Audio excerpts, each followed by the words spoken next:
लगता है सारी रात सोए नहीं आप लोग।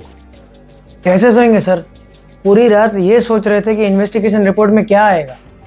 मेरी भी यही प्रॉब्लम है, जब तक खूनी को पकड़ नहीं लूं नींद ही नहीं आती।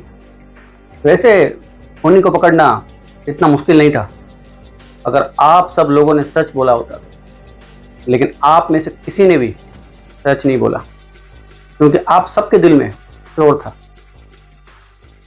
चलिए शुरू से शुरू करते हैं। जिस दिन राजेश जी का जन्मदिन था उस दिन सभी लोग बहुत खुश थे।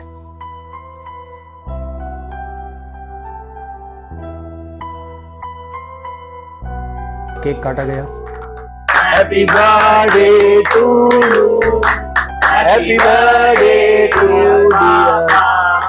Happy birthday. नाच गाना हुआ।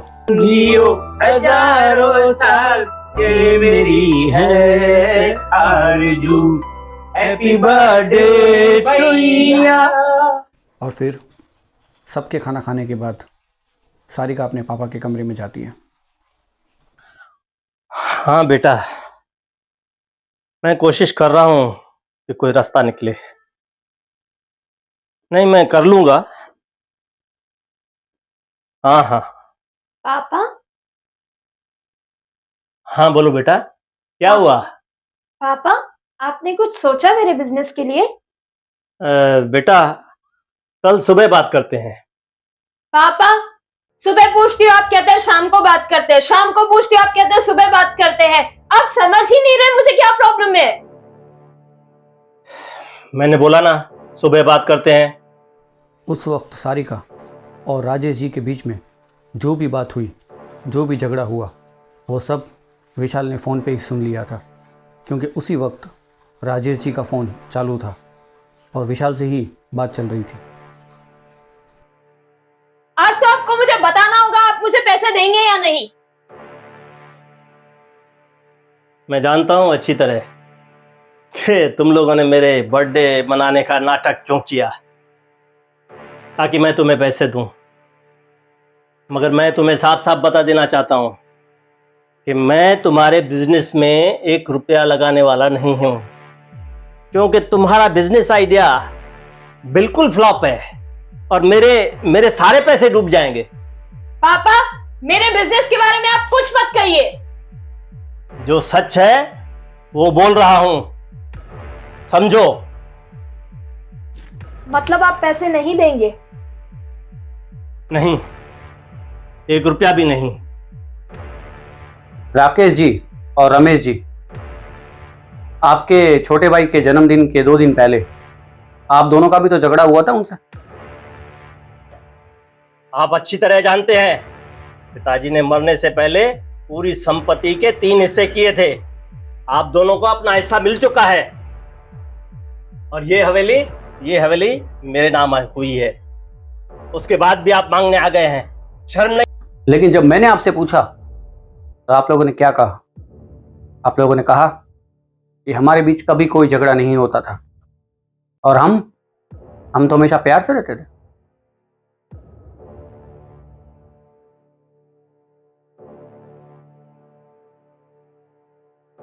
अमन और सूरज, जब मैंने तुमसे पूछा था कि तुम्हारा और तुम्हारे पापा का कभी झगड़ा हुआ तो क्या कहा था तुम दोनों ने? याद है कि याद दिलाऊं? तुम लोगों ने कहा था कि तुम दोनों का पापा से कभी कोई झगड़ा नहीं हुआ, कोई अनबन नहीं हुई। लेकिन सच तो यह है कि तुम्हारे पापा के मौत के कुछ दिन पहले ही तुम दोनों की अनबन हुई थी। फिर कभी पैसे मांगे हैं ना तो झापड़ मारूंगा यहां से। जाओ यहां से। अब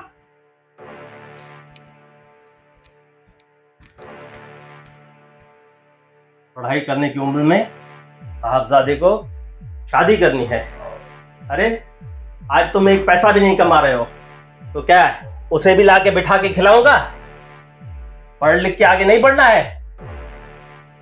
मैंने तुम्हारे लिए क्या क्या सपने देखे कि तुम पढ़ लिख के MBA करके और हमारे बिजनेस को कहां से कहां पहुंचाओगे।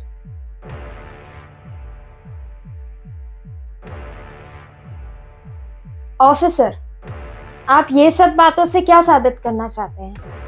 यही कि तुम सब लोगों के पास राजेश जी को मारने की एक मजबूत वजह थी।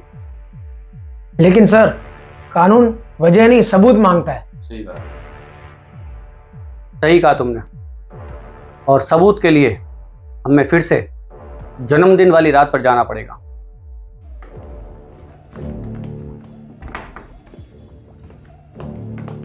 क्या है? यहाँ क्या कर रहे हो तुम? साहब को दवाई देने जा रही हूँ। अभी कहीं नहीं जाना है, जाओ यहाँ से।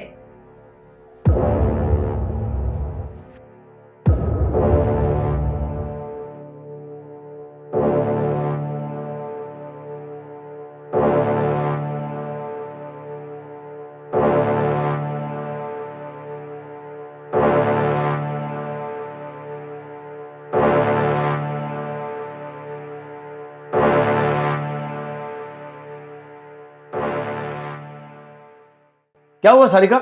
बहुत चिल्लाने की आवाज आ रही है। क्या हुआ दीदी? पापा ने फिर पैसे देने से मना कर दिया। मुझे भी पापा हर बार पैसों के लिए मना बोलते हैं। मैंने तो सिर्फ नेहा मांगी थी, फिर भी पापा ने ना बोल दिया। अब तो कुछ करना पड़ेगा, ऐसे बात ही नहीं बनेगी। जब तक भाई साहब जिंदा है तब तक हम कुछ नहीं कर सकते। एक ही रास्ता है। वो क्या? कौन सा रास्ता? मौत का। मौत? किसकी मौत? पापा की और किसकी मौत? क्या बोल रहे हो सूरज? सूरज ठीक कह रहा है, पापा की मौत से ही हम सबके प्रॉब्लम सॉल्व होने वाले हैं।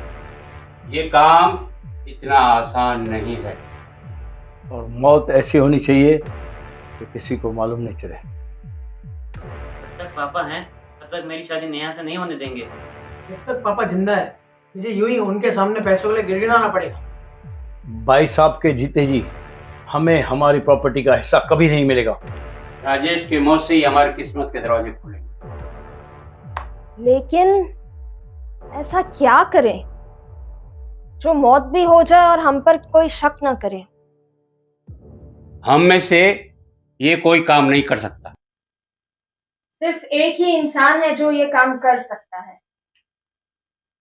और उसके बाद तुम सब लोगों ने मिलकर एक ऐसा मास्टर प्लान बनाया जिससे कि राजेश जी की मौत एकदम नेचुरल डेथ लगे और तुम लोगों पर कभी कोई शक भी न कर सके।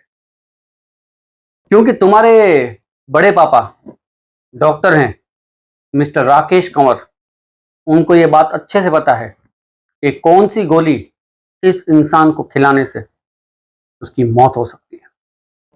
इसीलिए उन्होंने फ़ोन करके अपने घर से एक टैबलेट मंगवाई जिसे खाकर राजेश जी का ब्लड प्रेशर हाई हो जाता और उनकी मौत एकदम नेचुरल डेथ लगती। पर सवाल ये था कि राजेश जी को गोली देंगे कैसे। इसीलिए आप सब लोगों ने प्लान बी बनाया और उस प्लान के मुताबिक आप सब लोगों ने एक ऐसे इंसान को चुना जिस पर राजेश जी कभी शक नहीं करते।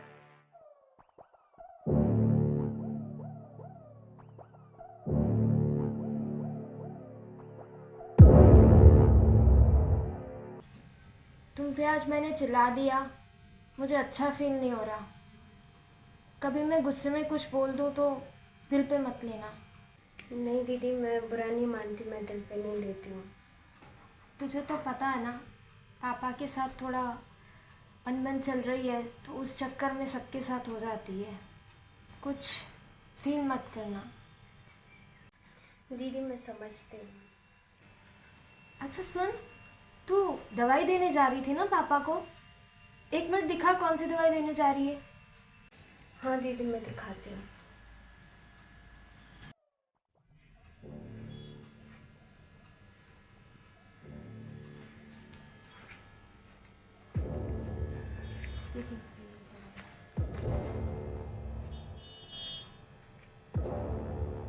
ये दवाई दे रही है पापा को? जी दीदी, मैं रोज़ यही दवाई देती हूँ। एक काम कर, आज ये दवाई मत दे, आज पापा को ये दवाई दे। दीदी क्यों? रोज़ तो मैं यही दवाई देती हूँ। हाँ बाबा, मुझे पता है तू रोज़ ये दवा देती है, लेकिन आज है ना, ये दवाई दे। इससे क्या है, पापा का ब्लड प्रेशर भी कंट्रोल में रहेगा। और देख, जो सब हो रहा है उसके लिए पापा टेंशन में भी बहुत रहते हैं, तो इससे सब कंट्रोल में भी आएगा और उनकी तबीयत भी नहीं बिगड़ेगी।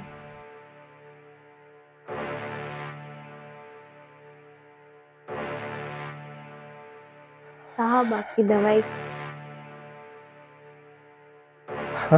रखो रखो।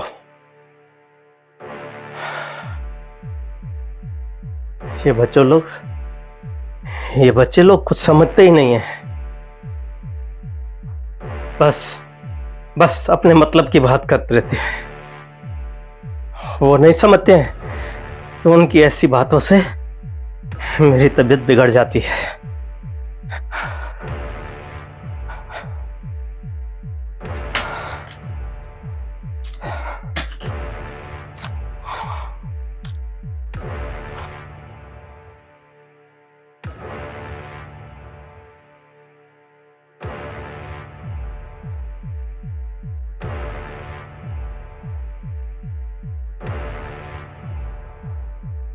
लेकिन सर, कानून सबूत मांगता है।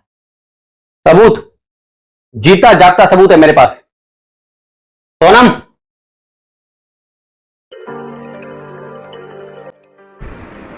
क्या नाम बताया था तुमने? सर मेरा नाम सोनम है। मेड हो ना तुम राजेश जी के घर पर? हाँ सर। तुमको पता तो है ना कि अगर कोई भी इंसान सीबीआई इंक्वायरी में अगर झूठ बोलता है, बहुत बड़ी सजा है उसके लिए। सर मैंने कोई झूठ नहीं बोला आपसे। देखो, ये सब लोग बहुत चालाक हैं, बहुत शातिर हैं, दगाबाज हैं। अगर कुछ हुआ, कुछ भी पता चला, तो ये लोग तो पैसे देकर निकल जाएंगे। तुम क्या करोगे? तुम तो फंस जाओगे। बेहतर यही होगा कि जो सच है मुझे एकदम सच सच बता। पूछिए सर, आपको क्या पूछना है? घर में सभी लोगों का किन बात पर झगड़ा होता था? सर सारिका दीदी के साथ हुआ था झगड़ा, जो मैंने आपको बता दिया है। और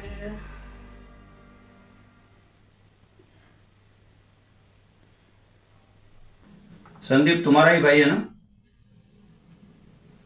उसी के लिए ये सब किया। सर और जब तुम पहली बार आई थी इंक्वायरी में, इंक्वायरी पूरी होने के बाद जब तुम बाहर निकली तो तुमने कॉल किया था। हेलो, मैंने सीबीआई वालों को कुछ नहीं बताया, तुम भी ध्यान रखो। ठीक है, गुड। तुम्हारे सारे कॉल रिकॉर्ड्स हैं यहाँ पर।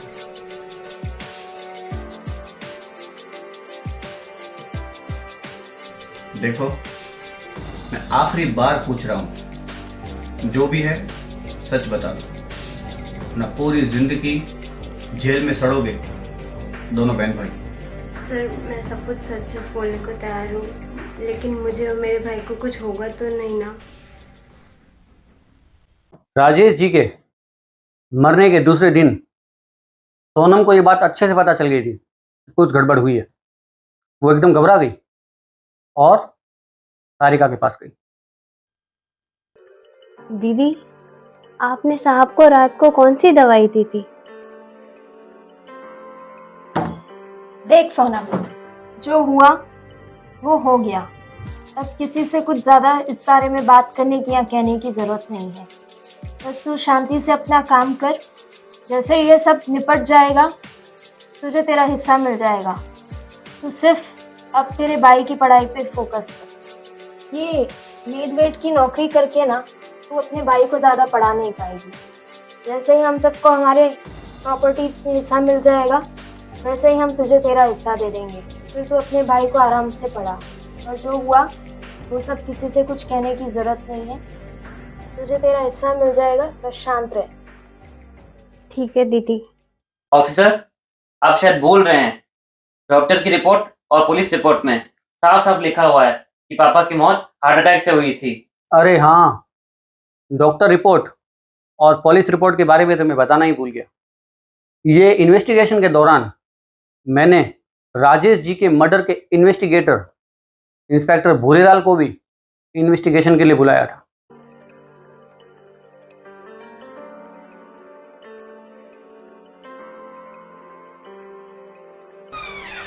सर, आइए आइए भूलेलाल जी, thank you sir.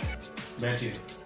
CBI department में बहुत नाम सुना है सर आपका, और बहुत तमन्ना थी सर आपको मिलने की। वो आज तमन्ना पूरी हो गई सर। भूलेलाल जी, बातें आप बड़ी अच्छी करते हैं। वैसे आपको यहाँ बुलाने का कारण ये है कि राजेश कंवर के मर्डर केस में कुछ पूछताछ करनी है आपसे। सर जी पूछिए, क्या पूछना है आपको? सिर्फ इतना बताइए कि जब राजेश जी की मौत हुई तो आपको पता कैसे चला? सर मुझे हॉस्पिटल से फ़ोन आया था। फोन आया था? किसका? सर मुझे हॉस्पिटल से डॉक्टर आनंद का फ़ोन आया था सर। डॉक्टर आनंद का फोन आया था आपको, फिर क्या हुआ? सर डॉक्टर को ऐसा लग रहा था कि राजेश जी का मर्डर हुआ है, लेकिन जब मैंने तहकीकात की तो ऐसा कुछ निकला नहीं सर। इंक्वायरी? क्या इंक्वायरी किया आपने? घर की तलाशी ली, सबसे पूछताछ की। कितने लोगों से पूछताछ की?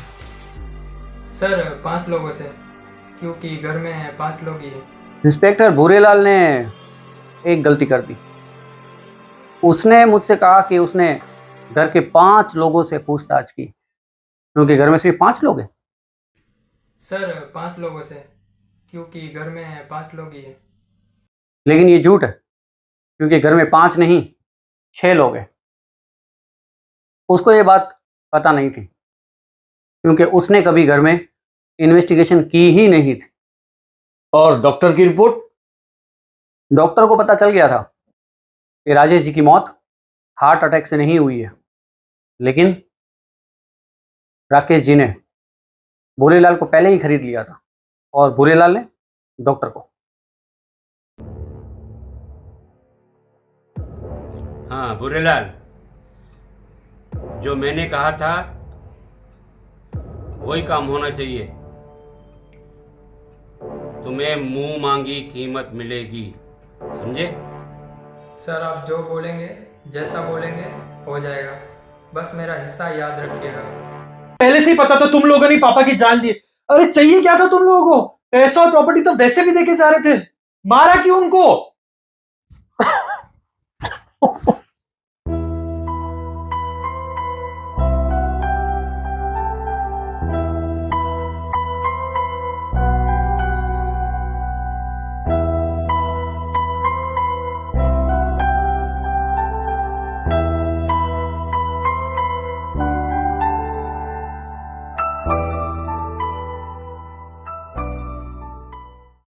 डॉक्टर की गवाही, भूरेलाल की गवाही और मेड की गवाही, ये 3 लोग काफ़ी है ये साबित करने के लिए कि राजेश जी का कत्ल तुम लोगों ने मिलकर किया है। अब आगे की प्लानिंग जेल में करना। सड़ोगे सबके सब जेल में, सड़ोगे।